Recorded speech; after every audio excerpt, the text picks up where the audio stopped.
Bonjour, on se retrouve pour la petite story time de pourquoi j'étais détestée au collège et en même temps je prépare mon petit brunch du dimanche midi. Alors déjà, saumon, avocat, crème, œuf, pain pour les ingrédients. Et pour ceux qui seraient peut-être perdus, allez voir la story time de comment je me suis mise avec Julien. Ça vous donnera un petit peu les explications de cette story time. Donc pour ceux qui ne savent pas, quand je suis rentrée en 3e, j'étais déjà en couple avec Julien depuis un mois ou deux. Et la petite sœur de mon ex était toujours dans mon collège, mais on n'était pas dans la même classe, même si ça n'a pas beaucoup d'intérêt. Voilà, donc la petite sœur de mon ex était au collège avec moi. Et dès la rentrée, elle a commencé à raconter à tout le monde que j'avais trompé son frère avec Julien. Ce qui était faux, mais bref. Déjà, ça commence à raconter dans tout le collège que j'ai trompé mon ex, blablabla, blablabla. Ça, à la limite, bon, je m'en fous un peu. Parce que c'est des meufs que j'aime pas qui racontent ça. Et clairement, leur avis, je m'en tamponne le coquillard. Mais vient un jour où j'étais en récré. Genre vraiment, tout ce qu'il y a de plus basique. Hein, on a tous été en récré en 3e. Et donc, cette meuf-là, la petite sœur de mon ex, qui arrive vers moi comme ça et qui me dit « Ouais... alors comme ça, t'es enceinte ?» Je dis bah non, je suis pas enceinte, je suis vierge. Elle me dit ouais bah Julien il a dit à mon frère que t'avais plus tes règles donc t'es enceinte. Ce à quoi je lui réponds encore une fois non, je ne suis pas enceinte, je suis vierge.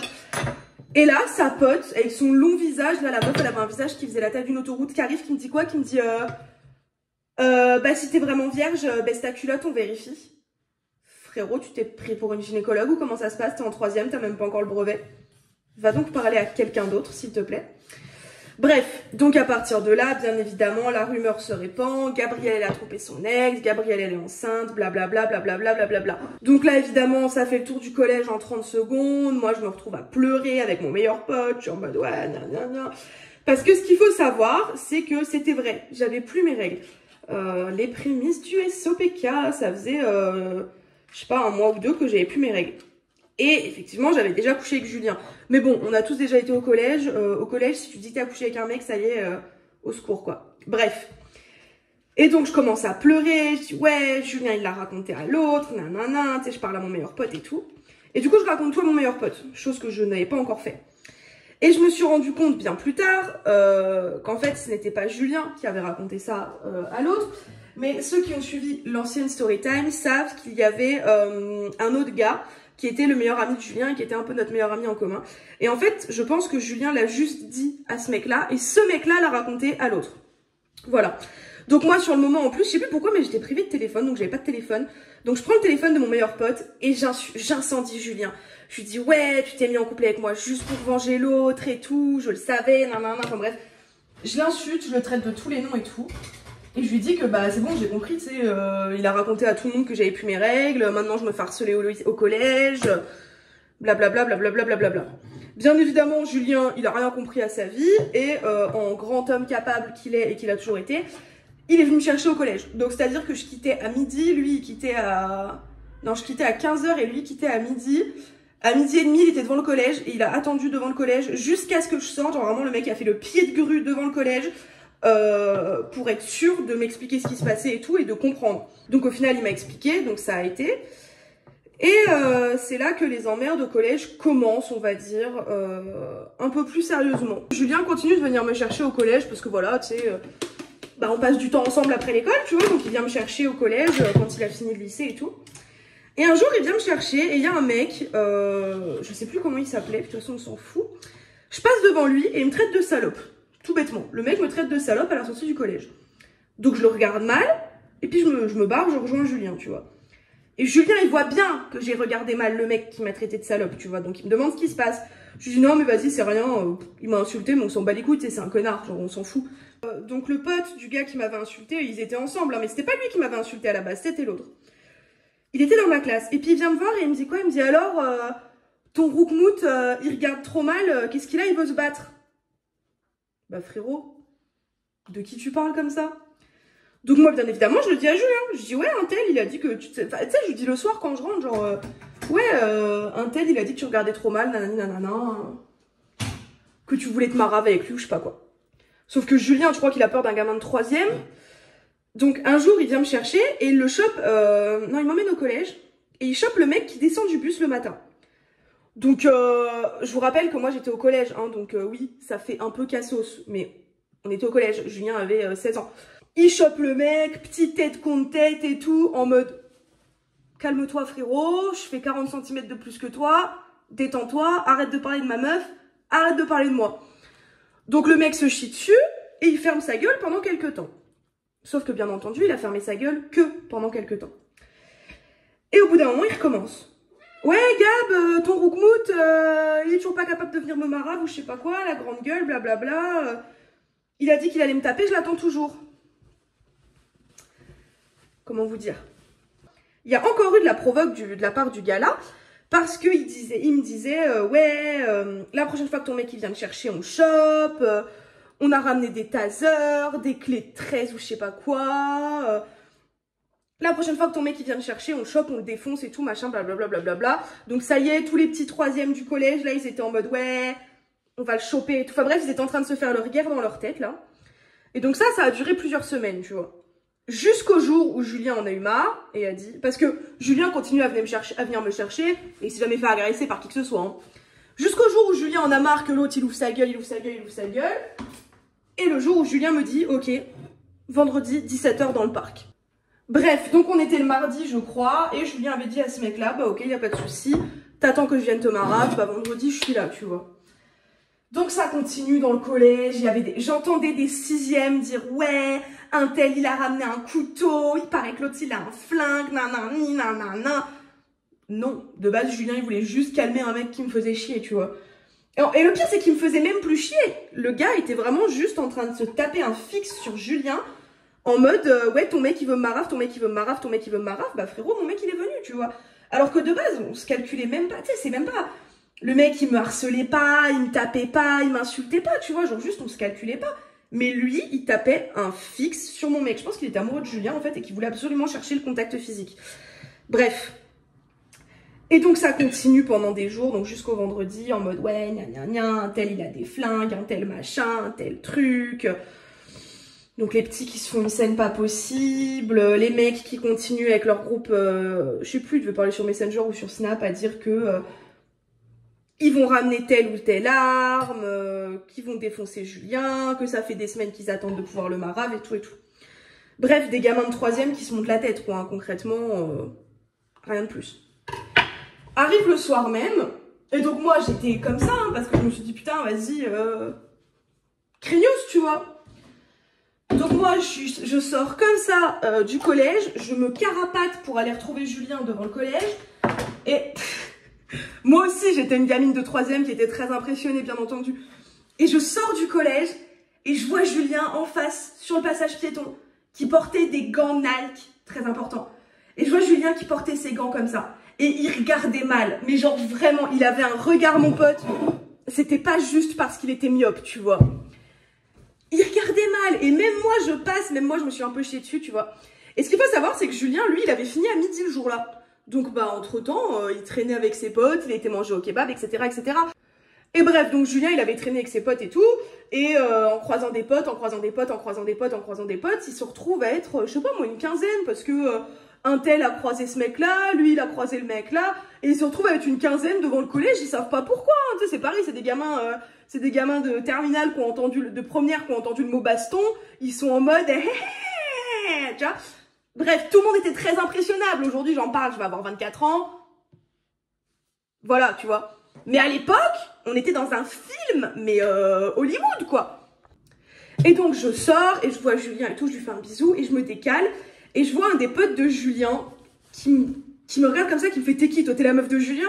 Je lui dis « Oui, oui. » Et du coup, bref, il me laisse passer, parce qu'en gros, le mec, il se prenait pour un vigile. Bref. Pour vous dire, moi, j'étais dans un collège privé, catho, machin, que des gosses de riches, etc., etc. Autant vous dire que c'était l'événement du siècle. Quand je vous dis que, allez, je vais dire 99%, parce qu'il y a forcément des gens qui ont dû rentrer chez papa, maman et qui n'avaient pas le droit de rester après le collège, 99% du bahut était là. Mais des gamins de 6e jusqu'au grand 3e, et je pense qu'il y avait peut-être même des lycéens dans l'eau, parce qu'il y avait un lycée aussi à côté de mon collège, tellement le truc il a tourné comme si c'était vraiment le truc du moment, quoi. Et donc Julien, je refais la scène, donc Julien qui était en face du passage piéton, qui voit le mec sortir, qui traverse le passage piéton, et qui va prendre ce mec-là par l'épaule. Tu sais, il passe son bras par-dessus lui, comme ça, et puis il lui dit, viens, on va discuter. Donc ils partent tous les deux devant, avec tous les mecs, tous les potes de Julien et tout, machin, blablabla, et tout le collège qui suit. Et ce qu'il faut savoir, c'est qu'à un moment donné, le mec-là avait des lunettes, et donc le mec-là enlève ses lunettes et les donne à un de ses potes. Détail très important. Donc le mec-là enlève ses lunettes et le donne à un de ses potes. On arrive devant le parc, et là, mais je m'en souviendrai toujours, mais explosion de rire, parce qu'il y avait un des potes de Julien, vraiment le boug, tout gringalé, il devait faire 1m60, tout queue, enfin bref, pas impressionnant du tout le gars. Le mec s'est mis devant la foule de collégiens qui suivaient Julien et le gars, il a gueulé un coup, tout le monde s'est arrêté, vraiment, tout le monde s'est arrêté à la limite du square, et il y avait Julien et ce mec-là au milieu du square, avec des mecs autour, genre je sais pas, qui attendaient. Genre les mecs ils étaient là, ils attendaient, ils en avaient rien à foutre, ils étaient là parce qu'ils s'ennuyaient, tu vois. Bref, donc moi je suis sur mon téléphone et tout avec mes potes, et là j'entends une clameur qui monte de la foule en mode oh mon dieu quoi. Je lève les yeux, je vois que le bouc il est déjà à moitié par terre. Parce qu'en fait Julien lui bah il a dit clairement hein, il est pas venu là pour tricoter, donc il lui a foutu une droite. Et après le mec a essayé de l'attraper, le mec a essayé de l'attraper à la taille et il a essayé de lui taper dans les couilles. Donc Julien qu'est-ce qu'il a fait, non mais je vous raconte ça comme si c'était le plus gros blockbuster de l'année quoi. Et donc Julien qu'est-ce qu'il fait, il saute et il tombe en arrière avec le gars pour le faire tomber par terre tu vois.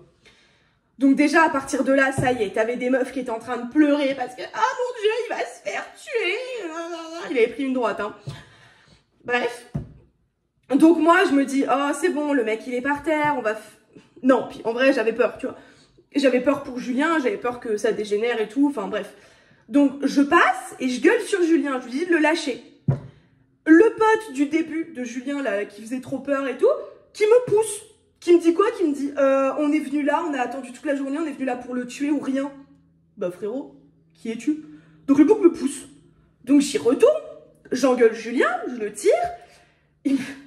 Cette scène est assez drôle. Il se relève. Oui, parce que mon mec, il a frappé un mec au sol, c'est grave, pas fair play, on s'en fout.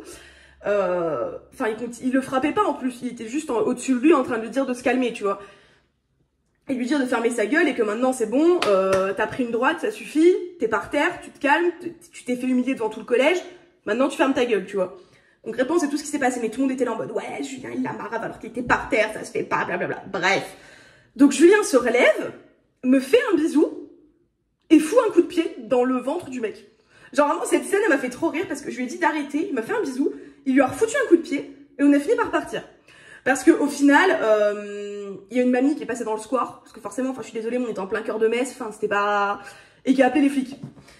Donc bref, les flics arrivent, donc tout le monde part, et nous aussi, tu vois, nous bah voilà, c'est bon, le mec il a pris sa droite dans la gueule, il s'est fait humilier devant tout le collège, faut qu'il arrête de chercher Julien, c'est fini, tu vois. Ah non, mais avant ça, non mais c'était... Ça a dû durer quoi, 10 minutes à tout péter. Ah, on a l'impression que ça a duré 3 heures. À un moment, il y a un mec de mon collège qui connaissait un des potes de Julien. Parce que, bah, je sais pas, peut-être ils habitaient au même endroit, ils étaient voisins, ou ils étaient potes de foot ou quoi. J'en sais rien, tu vois. Et du coup, le mec, qu'est-ce qu'il fait? Bah, il va voir son pote. Et là, t'as une pétasse.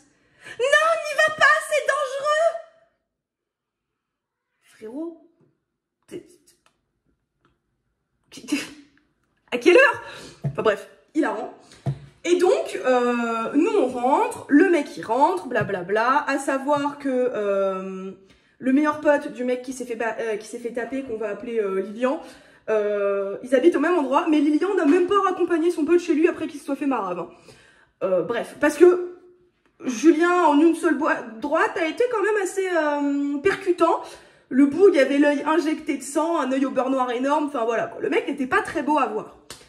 Et forcément, le mec, il rentre chez lui, sa mère, elle le voit dans cet état-là, qu'est-ce qui se passe? Sa mère, elle veut appeler les flics, porter plainte, machin, patin, coup, enfin, ce qui est normal, ça se comprend. Et donc moi, je me souviens de ce soir-là, où j'étais au concert d'Ed Sheeran, justement, le soir même, Et en même temps, par message, je parlais avec Julien qui me disait « Ouais, la daronne du gars, elle veut porter plainte et tout, elle veut appeler ma mère, machin, blablabla, blablabla, blablabla. » Et donc moi, j'envoie des messages au Lilian, le meilleur pote du gars. Et en fait, ce mec-là était tellement idiot, c'est con, il était très gentil, mais en fait, il était bête. Et ben heureusement qu'il était bête, parce que ça a sauvé la mise à Julien et à moi aussi. Parce que du coup, la daronne, elle voulait porter plainte contre moi, elle voulait porter plainte contre Julien, enfin bref. Et en fait, ce Lilian, là, moi, je lui envoie un message, je lui dis, ouais, mais est-ce que c'est vrai que vous aviez un groupe où vous parliez de Mara Julien le mercredi quand il venait me chercher, qu'un tel avait ramené un taser, blablabla, blablabla. Il me dit, ben oui, c'est vrai. Et puis, il me renvoie des détails, tu vois. Il me renvoie des détails en mode, ouais, il y a un tel qui avait pris un taser, il y a un tel qui avait pris une bombe lacrymo, nanana, il voulait le choper mercredi à telle heure, à tel endroit. Et je lui dis, bah, tu sais quoi, est-ce que tu peux en parler avec Julien? Parce que moi, je suis à un concert et tout. Mais vas-y, discute de ça avec Julien, tu vois. Donc, je lui envoie le numéro. Et donc là, le mec discute avec Julien et renvoie tous les détails à Julien. De comment les mecs, ils avaient fait un groupe, à quelle heure ils voulaient te choper, à tel endroit, blablabla, blablabla. Julien, le lendemain matin, il va chez la mère du mec qu'il a tapé avec sa mère. Parce que, bah voilà, la mère, elle a dit, je veux vous rencontrer, enfin, normal, tu vois. Sinon, je porte plainte et tout. Donc, ils vont chez cette dame. Quand je pense que ma belle-mère a dû aller chez la mère d'un gosse que son fils avait tapé à cause de moi, j'ai honte. J'ai honte, bref. Et donc, ils vont chez cette femme-là et tout. Et Julien, il explique tout. Et il montre les messages. Il dit, vous le connaissez, Lilian? Elle dit, bah oui, je le connais, Lilian, c'est le meilleur pote de mon fils. Il dit, vous avez son numéro? Elle dit, bah oui, j'ai son numéro. Donc, elle sort le numéro de Lilian et Julien, il montre son téléphone. Il dit, bah vous voyez bien, c'est bien le numéro de Lilian. Il dit, bah regardez les messages. Donc, la mère, elle regarde les messages. Elle voit que son fils avait en fait prévu depuis des jours et voire des semaines de choper Julien, de le marave, de l'agresser avec des armes, etc.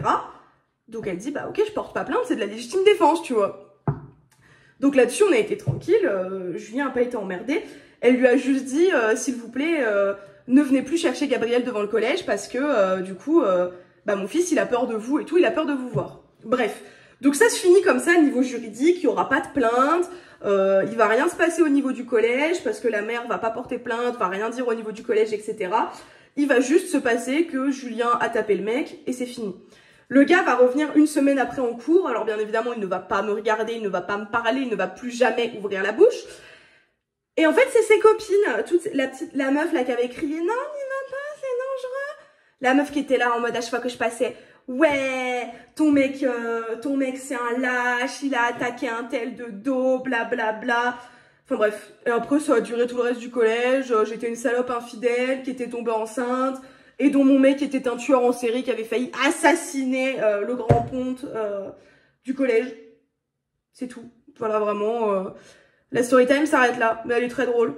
Et puis voilà, c'était une anecdote intéressante de ma vie au collège. Et j'ai recroisé ce mec une fois, mais des années plus tard, j'avais déjà fini le lycée. Et je l'ai recroisé à Metz. Et la manière dont le mec m'a regardé, et il a regardé le sol après, j'étais en mode frérot, s'il te plaît, c'est bon, c'est fini quoi. Tout ça pour dire que le mec a cherché la merde et puis il l'a eu, hein, tout simplement. Et c'est pour ça que j'ai été détestée au collège parce que, voilà, j'étais une connasse. Mais je veux pas dire que j'ai subi du harcèlement parce que bizarrement, personne ne me harcelait après ça. Donc je me faisais insulter, j'étais pas aimée, etc. Mais j'ai pas subi de harcèlement après ce qui s'est passé. Et ce qui est génial, quand même, non parce qu'il faut le dire, j'étais pas aimée au collège, mais je n'étais pas aimée non plus au lycée après quand je suis arrivée au lycée, parce que j'ai toujours eu la grande gueule que j'étais en couple avec mon mec, j'en avais rien à foutre des histoires des gamines, etc. Donc j'étais pas aimée parce que je me mélangeais pas forcément avec les gamines, etc., avec les histoires de gamines, etc. Mais en fait, ce qui est génial, c'est que quand je suis arrivée au lycée, quand je suis rentrée en seconde, il y a un mec de mon collège qui était dans le même lycée que moi. Et on était dans la même classe. Et un jour, il y a un mec de ma classe qui a commencé à vouloir me faire chier. Et ce mec-là, il me regarde, il regarde le gars et il lui fait, honnêtement, hein, moi je ferais pas ça. Et je pense qu'après, ils ont raconté, enfin, il a dû raconter un peu sa version de l'histoire de son côté. Ça a fait des bruits de couloir. Mais du coup, je ne me suis jamais fait emmerder au lycée, je ne me suis jamais fait harceler au lycée, parce que l'autre qui avait pris une droite pour l'exemple m'a servi de bouclier, on va dire, et a montré que si Julien disait qu'il venait te casser la gueule, bah il venait vraiment te casser la gueule. Et puis voilà, c'est vraiment tout, j'ai rien d'autre à raconter. Voilà mes avocados toast, ils sont magnifiques, j'ai plus qu'à rajouter les œufs au plat dessus et je vais me régaler et je vous fais des bisous.